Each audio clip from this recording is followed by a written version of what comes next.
Kuwait അമീർ Sheikh Mitchel Ahmed Jabir അൽ സബ, പ്രധാനമന്ത്രി ഷെയ്ഖ് അഹമ്മദ് അബ്ദുള്ള അൽ അഹമ്മദ്, കിരീടാവകാശി എന്നിവരുമായി പ്രധാനമന്ത്രി നരേന്ദ്രമോദി നടത്തിയ കൂടിക്കാഴ്ചകൾക്ക് ശേഷമാണ് വിവിധ കരാറുകളിലും ധാരണാപത്രങ്ങളിലും ഒപ്പുവെച്ചത്. അൽബയാൻ കൊട്ടാരത്തിൽ വെച്ചായിരുന്നു കൂടിക്കാഴ്ച. ഇന്ത്യൻ വിദേശകാര്യമന്ത്രി എസ് ജയശങ്കർ, കുവൈറ്റ് വിദേശകാര്യമന്ത്രി അബ്ദുള്ള അലി അൽ എഹ്യ എന്നിവരാണ് കരാറുകളിൽ ഒപ്പിട്ടത്.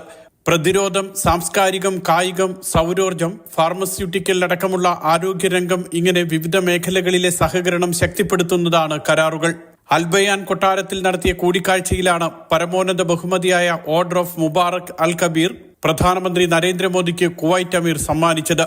ബ്രിട്ടനിലെ എലിസബത്ത് രാജ്ഞി, US പ്രസിഡന്റായിരുന്ന ജോർജ് W. ബുഷ്, സൗദിയിലെ സൽമാൻ രാജാവ് തുടങ്ങിയവർക്കാണ് ഇതിനു മുൻപ് കുവൈറ്റ് ഈ ബഹുമതി സമ്മാനിച്ചത്. കുവൈറ്റിലെ 14 ലക്ഷം വരുന്ന ഇന്ത്യക്കാർക്കുള്ള അംഗീകാരമാണ് ബഹുമതിയെന്ന് നരേന്ദ്രമോദി പറഞ്ഞു. 2 ദിവസത്തെ സന്ദർശനത്തിനെത്തിയ പ്രധാനമന്ത്രിക്ക് ഇന്ന് രാവിലെയാണ് ഔപചാരിക സ്വീകരണം നൽകിയത്. ഗൾഫ് കോഓപ്പറേഷൻ കൗൺസിൽ അധ്യക്ഷ സ്ഥാനം ഏറ്റെടുത്ത കുവൈറ്റിനെ പ്രധാനമന്ത്രി അഭിനന്ദിച്ചു.